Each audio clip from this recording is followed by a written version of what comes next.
Today's class is more of like a review. And our review is all about the most talked about movie right now, Sinners. Class is now in session.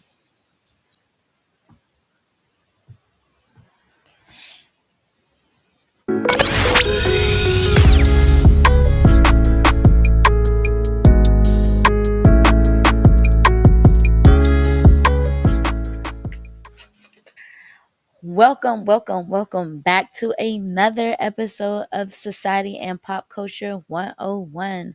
I am Instructor Novacaine. Instructor BK is still out on his paternity leave. Sending all the love there. All the love. We miss you here. But he will be making his return very soon. There was a small little break, but I've been running this thing for a little while and it's a little tough.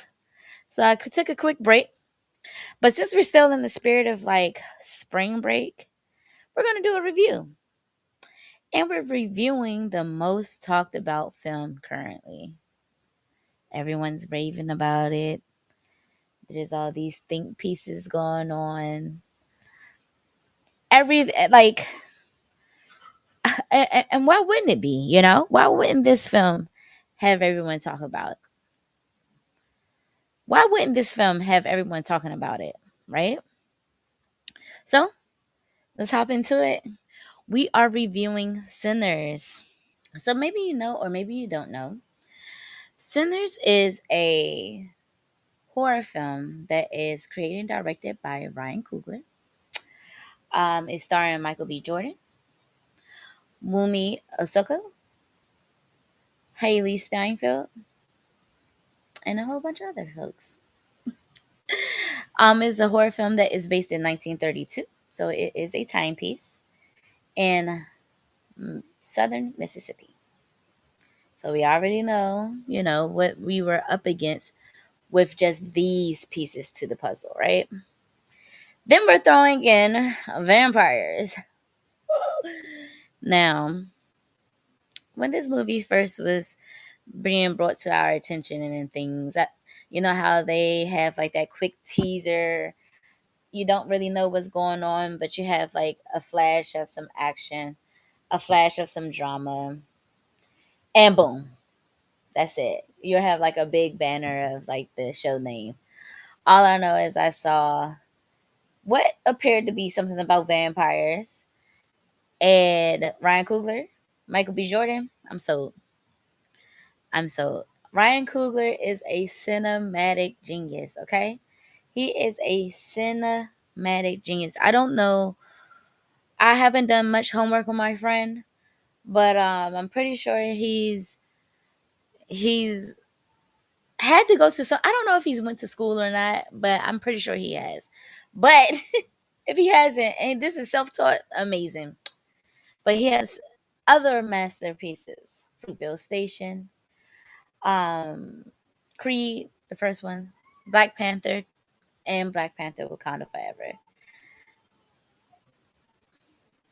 Each film that was mentioned, but one thing you cannot say or doubt is that this man is a cinematic genius. Just the way he shoots his films, the way he edited them together, the way that the pieces to the puzzle is just chef's kiss. Shout out Ryan. You did your thing. Probably is going to be my number one favorite thing about this film is just the way that it was shot. I love the angles, the way that the sound carried throughout the film. Um, there was like a certain filter. I'm not too sure which filter he used, but it was a certain filter he would use in the daytime compared to the nighttime. Um, when these vampires were finally introduced, there were like certain angles that they made sure they would get just to like let the viewer know, hey, there's something afoot. Uh so Ryan Coogler, always chef's kiss. Our number one actor of the film, and that is Michael B. Jordan himself. I don't know. People are saying Michael A. Jordan, Michael B. Jordan, Michael B. Jordan, Michael C. Jordan. All because our friend is playing twins.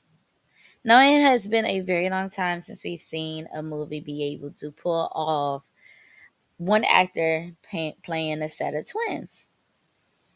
I appreciate what they did here. They did a really great job.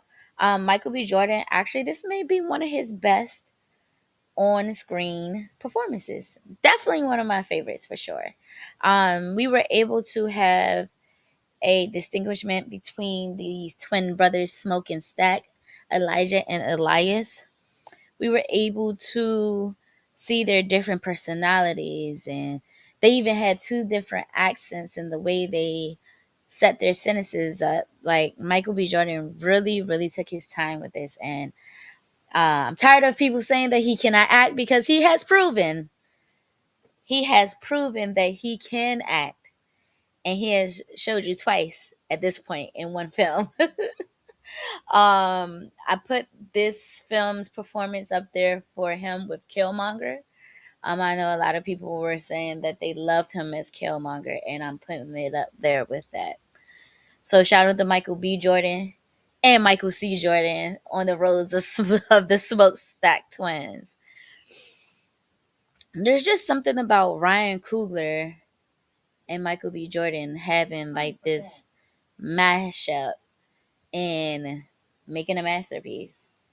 Like I mentioned before, Ryan Coogler did Creed, Fruitville Station, Black Panther, and Black Panther Wakanda Forever. And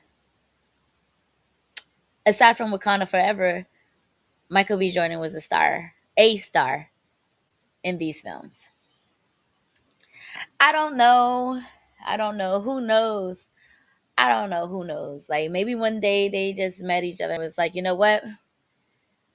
We're going to be creative life partners. Because everything that they have touched together has been a time and a ride. All right.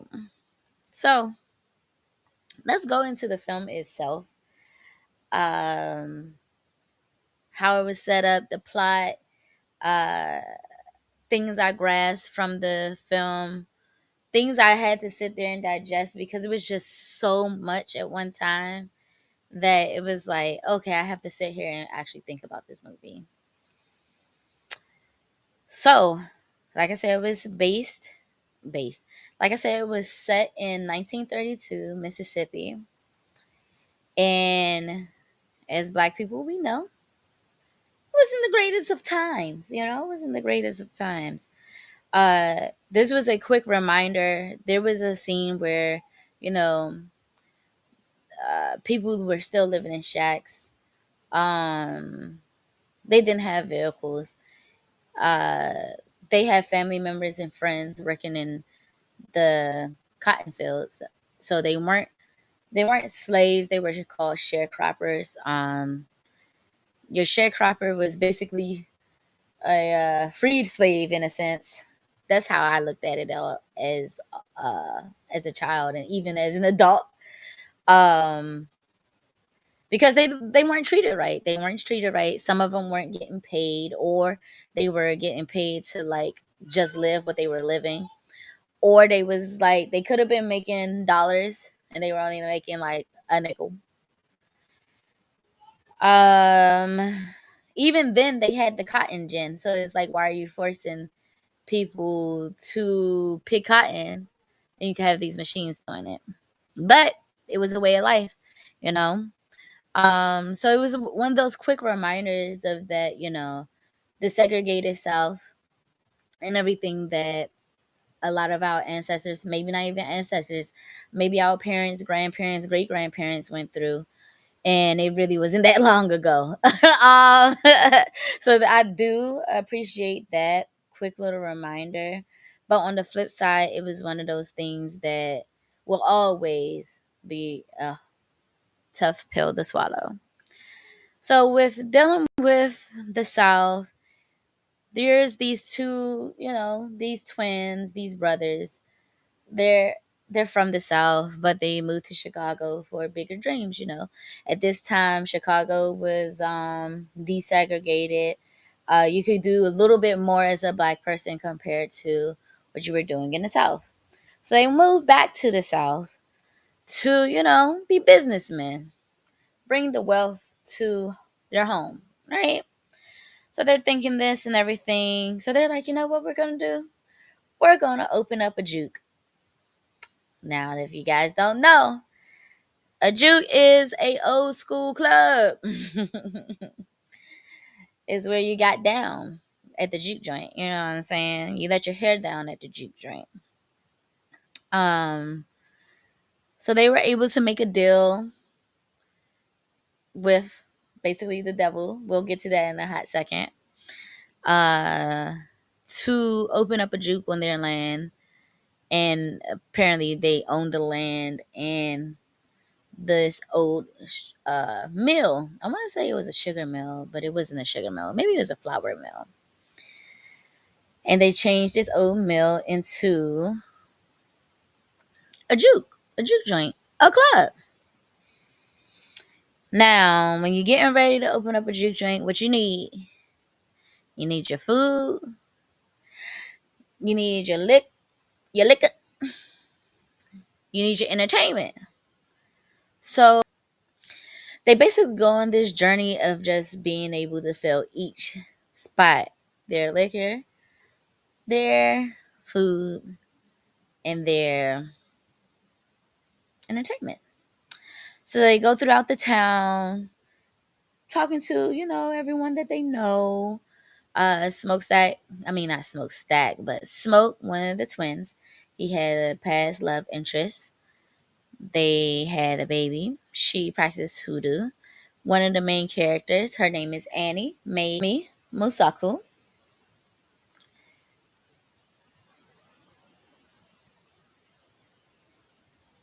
So they take this journey to start, you know, filling in these holes or things they need to make this juke joint a special place. Have it jumping, especially on opening night. It's a Saturday night. It has to be jumping. We need these people to come back as much as possible. So they go on this journey, go around town, talking to people they know, people they may have loved in the past. Smoke, one of the twins, he goes by Annie's. Another main character, her who is played by Mume Wami, who is played by Mumi Musaku. And Wumi Musaku practice her character Annie. I'm sorry, her character Annie practices hoodoo. Now we know how hoodoo is in the South, especially during this time. It was a bit prevalent, especially in the Black culture, especially in the South, in the deep South. Some people believed in it, some people didn't believe in it. Some people were like on the fence of it, but I love how they sprinkle that in there because that's one of those things that are historically accurate. I really appreciated that. They talk about how Annie and Smoke they had a love interest and they lost a child together and things like that. Then we go to another scene of how they're finding. Oh, I'm sorry. Before that, Annie was recruited to cook dinner. Some other things went down, but I don't want to give away the whole movie. She's recruited to cook dinner. Of course, you go ahead and hook up with the hoodoo lady that you respect and trust to cook your dinner, right? Fry that fish, please and thank you. So then we go to Stack Recruit and Entertainment. So he finds one of the best blues players of the time to come play at the juke joint. Offer him money, drink, whatever he wants. Great time, beautiful time. Uh, we get to the juke joint. Oh, before that, they already had the liquor, by the way. Didn't want to give that away, but they already had the liquor. Then we get to this juke joint. Party get the start, and I know I'm not going scene by scene, but there's a lot to this film that I'm not about to give away, but I just want to give a quick synopsis and my review on. Juke joint get the jumping. Party's rolling. By the time the party's rolling, we have these guests, right? And they're like, "You trying to come up in this junk?" And they're like, "Nah." The number one red flag for the juke was that the juke joint was made for black folks. They wanted it specifically for us by us. Shout out to Ryan as well for throwing that in there. Another historically accurate part of the film, because there was a lot going on during that time where we were just trying to make things for us. Even till this day, we are still trying to make things for us. So they have these three visitors, and they are all of the Caucasian variety. And to the scene, not bring them into this, but bring them into the story, bring them into the scene. And they're like, "So we're just trying to play some music for you guys." They're like, "Nah, something not right." So they never let them in.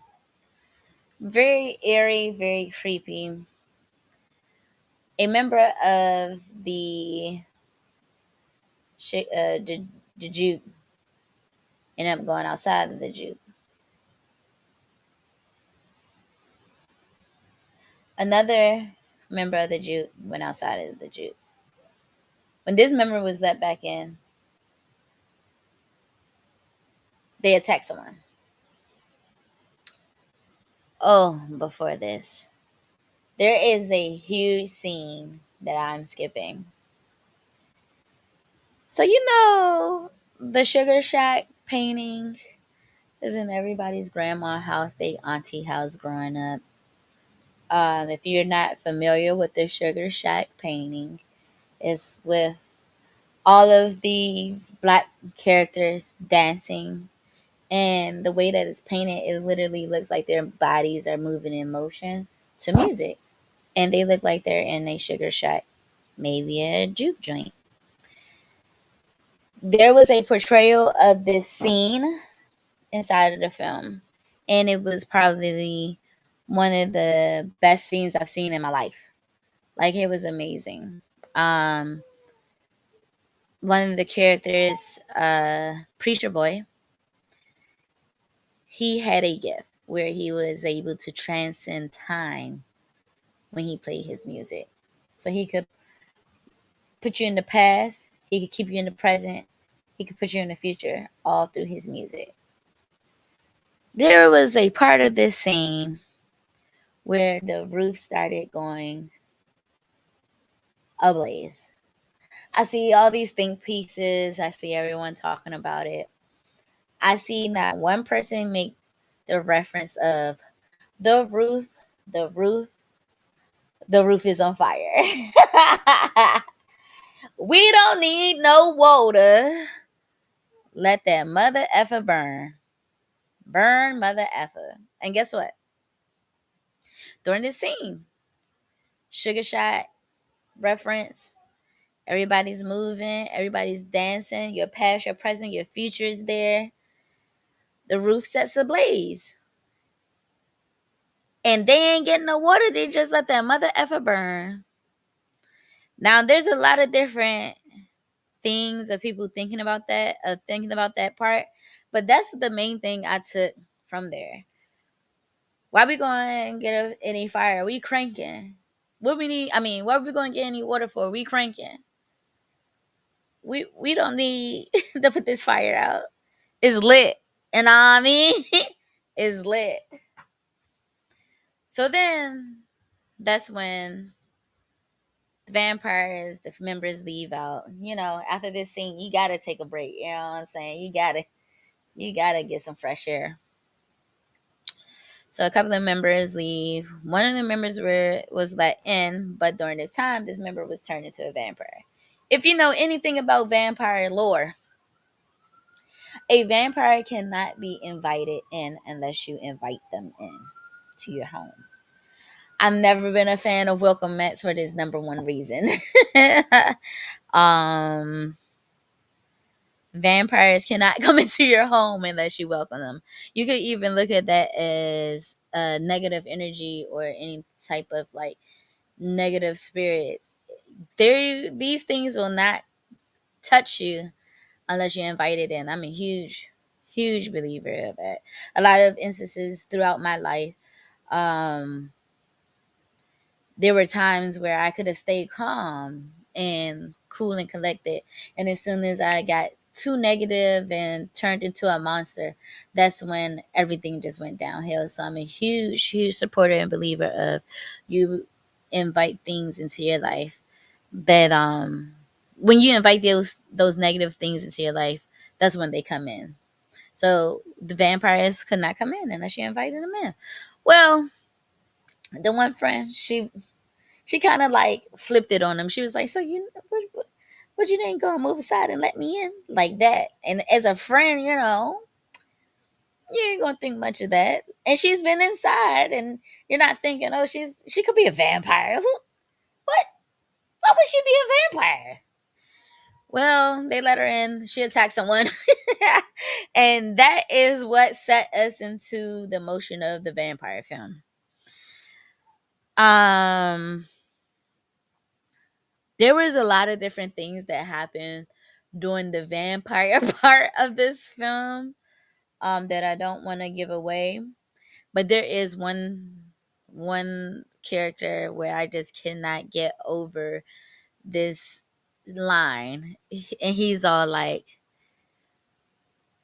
"Well, you've been here all night. What we got to bring you in for?"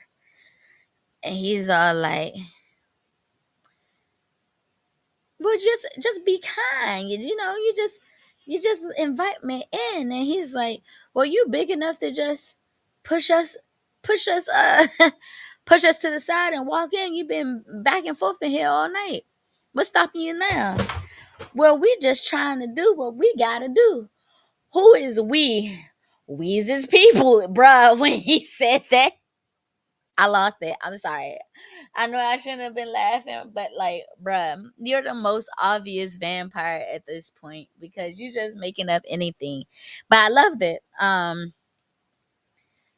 This character is another character in a movie that a lot of people may or may not know this reference, but he's a Don Shiki that smoked the licky 10 freaky girls inside the shinty.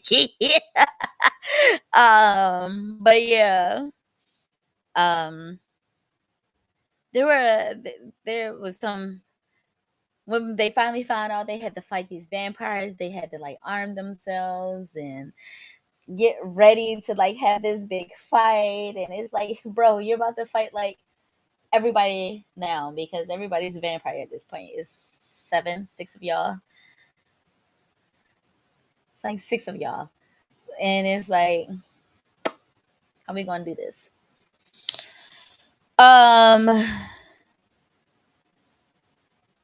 so there's like two, maybe three technically endings to this film because they defeat the vampires. That's like the pre-ending.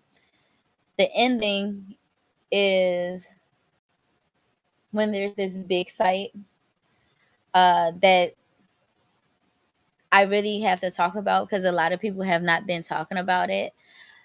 This big fight at the end where he kills all the racist white men. So remember how at the beginning of this review I was talking about how they brought the land from the devil. So the white guy that's owned the land and owned the mill sold it to the smokestack twins. His intentions the entire time was to kill him because that was his play. He would sell the money, he would sell this land to black folks and just to kill them. Crazy, but that's what he did. Uh, by then it was only smoke. Spoiler alert. I should have said that this whole review was going to be a spoiler alert. I might have to go back and put that in there. But Smoke definitely smoked them. He had all the smoke. Okay? We want the smoke. and he gave it to us. Okay. He killed that whole clan, basically. The whole clan. There were a few other KKK references in the film, but like I said again, I don't want to give away everything. I'm not that type of person anymore. I just want to give at least I spoiled a few things, but I'm trying to keep it as clean as possible here. It was very gratifying to see this. There aren't too many films where the black guy, especially during these timepieces, where the black guy he still didn't make it out alive, but he won. Where the black guy wins against the racist. He wiped out the whole clan that came that day to that land. We were clapping in the theater, a lot of us. It was very gratifying. It's one of those things that, of course, you guys as president is probably going to be mad at, but who cares? He's the one that decided that he want to take out artifacts out of the African American Museum. Like, what are you doing, bro? It if I'm pretty sure it's happened before, where there's small stories from small towns where one guy took out the clan and he's the legend of those parts. I wouldn't mind finding these legends. That might be one of my projects in the near future, I should say. But yeah, so to wrap up the review of the movie, there's that. I did initially give this film there is a secret scene, a mid credit scene, and a post credit scene. So that's the ending, and then there's another ending after that. So the mid credit scene, I have this. We'll talk about that shortly. Oh, okay. The mid credit scene, we'll talk about that shortly. So originally, I gave this movie a C plus. Now, a C plus is not a bad film. A lot of people look at C and they're like, "Oh, it's average." At first, when was thinking about it, I was thinking, it's a little average because I was thinking that it was a message film filled with vampire, or it was a message film during a vampire hunt. Like, uh, I didn't go into the film thinking that I would see a message. Um, I'm not a huge fan of message films, all because can I just be entertained? Like, does everything have to have a secret meaning behind it? I can't just have a good time. I'm not trying to be stressed out on things that I cannot change or have any type of power over just because it exists. Like, just because it exists doesn't mean that I need to make it my problem. That's the type of thing about some messages that I feel. Um, when I figured out what the message was behind this film, that's part of the reason why I bumped up the score to B minus. I have a lot of people that are like, Nova, it has to be an A. It has to be an A plus. It's a B plus. Da, da, da, da. B minus still could be 7.9. On some people's skills, is 8.1. So all depending on which school, which curriculum you're looking at, it could be one of those, which is not bad at all. I am kind of a hard critic when it comes to movies and TV shows, cartoons, whatever the case may be, because I know what I like. I know what we deserve as humans. Um, I've studied a lot of film at this point, and there was just a couple of little things that just bothered me. So I'm going to share with you guys a couple of things that goes with my criteria and how I score films. First of all,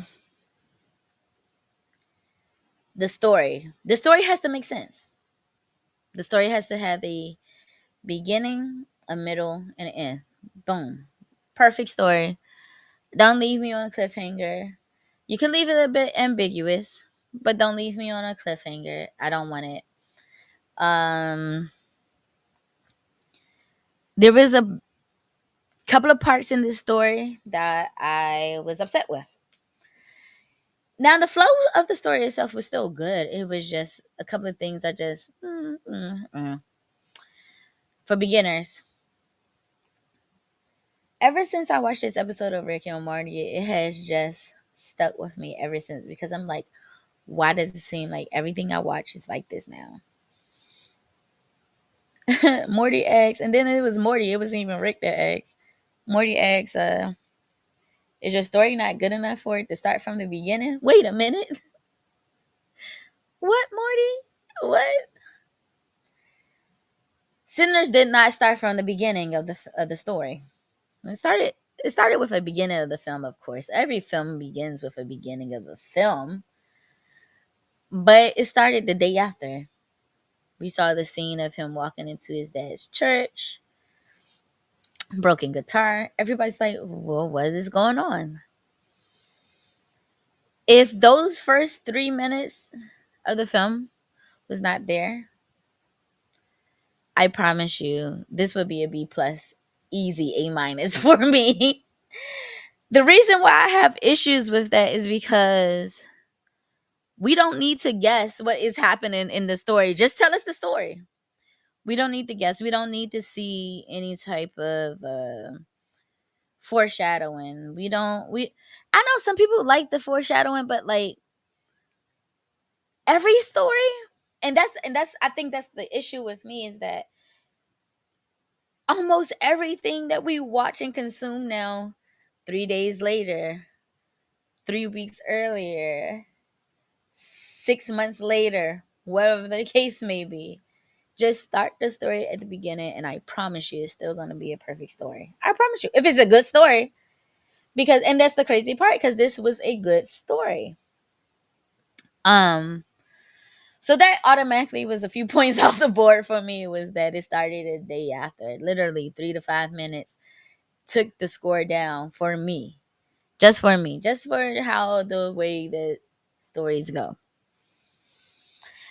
Uh, a big thing that I have a problem with is I guess a lot of people are trying to have like this Marvel effect with their trailers where they're trying to add stuff or don't add stuff or sneak some things in or make it seem like it's one way and then it's not. And I have an issue with that. The trailer to Sinners, especially the very first one that they dropped, I want to say, what was it? Super Bowl? No, I saw a trailer way before Super Bowl. I saw a trailer sometime last year of Sinners. But the very first trailer I saw of Sinners, it gave black folks, early 1900s, vampires. That's what it gave. The second trailer I saw of Sinners, it gave vampires. And if you guys know me or whoever don't, that's fine because I'm about to tell you. I am a horror movie fan. I think vampires are number one for me on the horror list. I love vampire lore. I don't know why. I don't know how. But ever since I was a little girl, I've always loved vampires. Vampires over werewolves. Team Edward over Team Jacob every time. I just love vampires. So I was tuned into this film thinking that it was going to be nothing but vampires set in the 1930s. And we black. That's what I was thinking. So I'm thinking, oh, snap, a film of straight black folks being vampires. No, it was not that. So I was hugely disappointed with that. Who doesn't want to see a full film of black folks living in and luxury as vampires, because you don't see no broke vampires. They're all luxurious and rich. Why? Because they're immortal and they've been here for a very long time, so they better learn how to make some money. Huge fan of vampires. So I needed way more vampire action than what they gave us. We didn't get any vampire action until the second act. Um, and even with that vampire action, the vampire action was very slow. If now that I know it's not a vampire movie, it's a message film. So get it out your head that it's a vampire movie. It's a message film. Let's just call a spade a spade.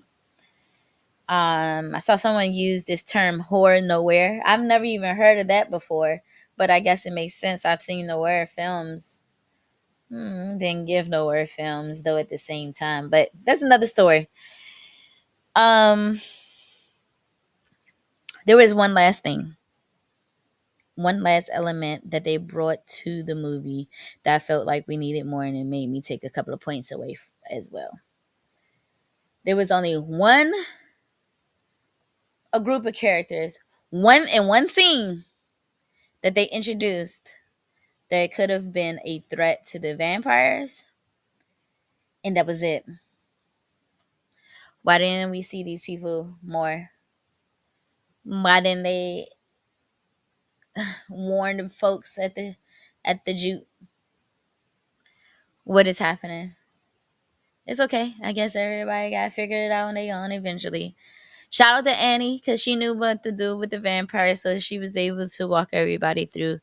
You know what was going on. She was able to get everybody ready to arm themselves. Um, yeah, that's pretty much all of the things I didn't like for the film. It wasn't too many things I didn't like for the film. Overall, I think it's a masterpiece. I think everyone should go see it. We're definitely putting it in our collection once it's out on digital. I can't wait to watch it again, and I wish I could watch it right now. It's probably going to be one of those films that I will learn every line to. Um, a couple of great takeaways was you think you got your freedom, you really don't. Um, does the white the Jesus Christ. Another thing I took away was, does the one drop rule really count or does it not? Oh, that was actually a nice little ad that they did there. Haley Steinfeld played Mary. Mary was basically passing. If you don't know what passing is, it is a term that they used back then for very light skinned black folks. There was a one drop rule that if you had a drop of Negro, black folk in you are black. But if you're that light, you could pass and nobody would know unless you told them. Mary's mother's grandfather, I think she said, or mother's father was half black. So her grandfather, if I'm not mistaken, is half black. Haley Steinfeld, the actress, grandparents are half black. So it was like a little parallel to the real world, which I appreciated because I had no clue that the new Hawkeye had some black up in her. Shout out, girl. You did that. Speaking of Mary, I kind of wish that this was a miniseries, and then even if it's not a miniseries, they could make a miniseries spinoff. And I want this miniseries spinoff to follow Mary and Stack as vampires. Oh my god, bruh. Mary and Stack as vampires throughout the ages. Just think about it, right? It's the 1930s. So they got to figure out how they're even going to survive. Well, not even survive, because I mean, they could kill each other. I'm sorry. They could unalive all these people whenever they feel like it, but they still have to like kind of like weave through society so no one comes after them. So I want to see like how they were able to make it through the Jim Crow South and uh go from segregation to desegregation and be able to make it to the 90s. What it looks like in the early 2000s, 2010s. I would love to see how their love story is, because clearly they loved each other, you know. Um there is one last thing I have to mention that I did not mention. Back to the promotion of this film. Like I said, Haley, she got the drop, but we always talk about colorism. So Wumi Musaku had more scenes in the film as Annie than Haley had as Mary. But a lot of promotion, like when they was doing like their media tour and things like that, it would just be two of them, was Michael B. Jordan and Haley. And I understand I just said something about having them as a miniseries, but we ain't got there yet. We just have the movie so far. So just seeing that they didn't utilize women more made me feel some type of way. I don't know if it was a colorism thing. I don't know if it was a scheduling thing. I don't know what they pulled. But even when, like, on the premiere, they should have, like, the way that they were just standing in line, I wanted him to, like, be in the middle of them too. Shoot, they could even doubled up Michael B. Jordan. So it could be one standing next to one standing next to Haley. But I just felt as though they tried to make that, like, the face of the movie when we saw Wemi as Annie more throughout the film. Again, great film. B minus is my number one rating for this film. I'm not going to give it a higher rating because B minus is really, really solid. I gave Captain America's Brave New World, I think, a B minus, but that's probably going down to a C. That's another conversation for another day. BK, we cannot wait to have you back on the show, my brother. Oh my god. Shout out to Culture Clash Network, all the fellas and the sisters over there. Shout out to my baby for being 8 months old. I love you. I love you. I love you.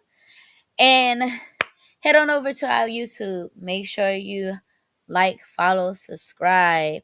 Like, follow, share, subscribe, turn on the notification bell so you can find turn on the notification bell so you could never miss another episode of the Society and Pop Culture 101.